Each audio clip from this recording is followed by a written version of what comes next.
ધાનેરા તાલુકાના ગ્રામીણ વિસ્તારોમાં સનાતન ધર્મના પ્રચાર અને સામાજિક એકતાના ઉદ્દેશ્ય સાથે યોજાયેલા ભવ્ય હિન્દુ સંમેલનોની આજે રૂણી ગામ ખાતે પૂર્ણાહુતિ કરવામાં આવી છે। આ ધાર્મિક મહોત્સવમાં અંદાજિત 25,000 જેટલા હિન્દુ પરિવારો ઉમટી પડ્યા હતા, જેના કારણે સમગ્ર પંથક જય શ્રી રામના નાદથી ગુંજી ઉઠ્યો હતો। ધાનેરા તાલુકાના કુલ 10 મંડળો, જેમાં થાવર, નેનાવા, જડિયા, એડાલ, ધરણોધર, રમૂળ, સામવાડા, રવિયા અને સરાલનો સમાવેશ થાય છે, તે તમામ વિસ્તારોમાં ફરેલા આ સંમેલનનો આજે રૂણી ગામ ખાતે ભવ્ય સમાપન કાર્યક્રમ યોજાયો હતો।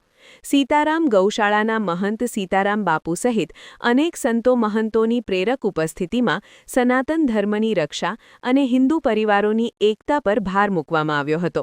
આ સંમેલનની સૌથી મોટી વિશેષતા એ રહી કે અહીં ભારતીય સેનાના જવાનો, તેમના પરિવારો અને રામ મંદિરના કારસેવકોનું વિશેષ સન્માન કરવામાં આવ્યું હતું।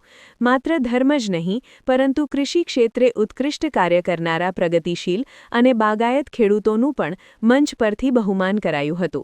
કાર્યક્રમ દરમિયાન શાળાના બાળકોએ ભારતીય સંસ્કૃતિને ઉજાગર કરતા સાંસ્કૃતિક કાર્યક્રમો રજૂ કર્યા હતા, તો બીજી તરફ દીકરીઓ શિક્ષણની સાથે સ્વરક્ષણ માટે તૈયાર થાય તેવા હેતુથી નારી શક્તિના પ્રદર્શન રૂપે અદ્ભુત તલવારબાજીના કરતબો બતાવવામાં આવ્યા હતા। ઉપસ્થિત જનમેદનીએ દીકરીઓની આ સાહસિક કલાને તાળીઓના ગડગડાટથી વધાવી લીધી હતી। સંતોએ પોતાના આશીર્વચનમાં જણાવ્યું હતું કે વર્તમાન સમયમાં સંગઠિત રહેવું અને આપણી સંસ્કૃતિનું જતન કરવું એ દરેક હિન્દુ પરિવારની નૈતિક ફરજ છે।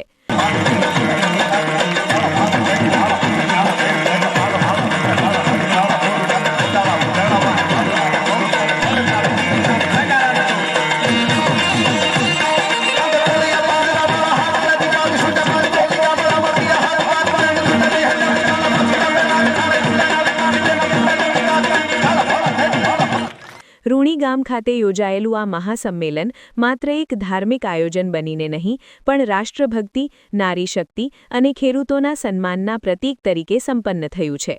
25,000થી વધુ લોકોની હાજરી સૂચવે છે કે ગ્રામીણ વિસ્તારોમાં ધર્મ અને સંસ્કૃતિ પ્રત્યેની જાગૃતિ નવી ઊંચાઈએ પહોંચી છે।